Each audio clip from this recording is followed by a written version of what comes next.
Kung ano nga ba ang kahulugan ng pag-ibig? Andun yung masaya, may lungkot at puno ng pagsubok. At ang tulang ito ay maipapahayag ko kung gaano maglaro ang tadhana sa pag-ibig na pinili ko. Ito'y pamamagatan kong hanggang sa huli, ikaw pa din ang nananatili. Paano ko nga ba sisimula ng ating kwento? Ini kahit minsan, hindi ko naisip na hahantong tayo sa ganito. Kay sarap balikan yung mga araw na una kitang nakilala. Yung mga araw na hindi buo ang mga araw pag di tayo nag-uusap at nagkikita. Yung mga araw na ako pa ang dahilan ng iyong pagtawa. Yung mga araw na nangangarap ka na ako ang kasama. Yung mga araw kung paano mo ko alagaan. At kung paano natin iparamdam sa isa't isa kung gaano tayo ka-special. Ngunit sa kabila ng lahat ng aking pagsusumikap, upang hindi tayo matitibag, hindi pa ginaging sapat ang lahat. Dahil sa unang pagkakataon, sinubok tayo. Nang meron kang makilalang isang tao, at siya ang naging dahilan kung bakit naging alaala na lang tayo. Kinalimutan mo kung paano kita pinasaya. Kung paano tayo bumuo ng mga pangarap at magagandang alaala. Nang isang iglap lang, ako'y parang naging hangin na lang. Para akong naging basang sisiw sa sarili kong mga luha. Habang ikaw, tumatawa at ang lahat ay parang baliwala. Hindi mo alam yung mga gabi't araw na nalulugmok ko. Na sa tuwing babalikan kong mga alaala nating dalawa, wala akong naisip na dahilan kung bakit bigla mo na lang kong binitawan. Ang daming tanong na tumatakbo sa aking isipan. Kung saan ba ako nagkulang? Oo, alam kong hindi ako perpekto. Dahil may mga bagay na hindi ko na ibibigay sa'yo. Yung mga pagkakataon na nag-aaway bati tayo. Pero diba sa isang relasyon gano'n naman? Merong mga pagsubok at merong may kulang. Pero ang kinibahan lang natin, hindi ko hinanap sa iba ang kulang. Dahil naging kontento ako sa'yo. Alam mong ilang ulit akong nasaktan. At saksi ka sa lahat ng aking nakaraan. At kung paano ako nalugmok.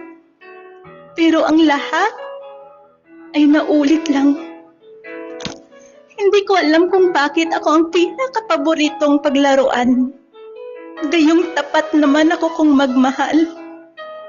Pero ano pang magagawa ko kung lagi ako ang itinakda sa isang taong hindi makontento? Siguro, sa ngayon, mamahalin na lang kita ng tahimik sa paraang hindi mo nararamdaman. Sa paraan na hindi mo nakikita. Sasaralihin ko na lang ang lahat kahit gaano kahirap. Kasi alam kong ito ang tama. Hindi ko na kailangan pang sabihin sa'yo. At hindi mo na kailangan pang malaman. Dahil parang mas okay ang ganito. Ang magmahal ng tahimik at walang ini-expect pabalik. Itatabi ko na lang ang mga alaala at makontento. Kahit gaano pa kahirap ay titiisin ko. Kasi kahit hindi mo nakikita o nararamdaman, nandito pa rin ako. Yung taong nagmamahal at ang pagmamahal sa'yo, tahimik pero totoo. Ang hirap kalimutan ng ilang taon nating pinagsamahan. Kaya mag-aantay ako kahit gaano katagal. Siguro, hindi pa ito ang tamang panahon. sa ating kapanata. Kaya hahayaan na lang muna kita sa kanya. May isang bagay lang akong hihilingin. Ang iyong sarili ay wag na wag mong sisisihin. Wag mo akong alalahanin. Kaya ko. Dahil kahit sobrang sakit, babangon ako. At kung darating ang araw na saktan ka niya, bumalik ka.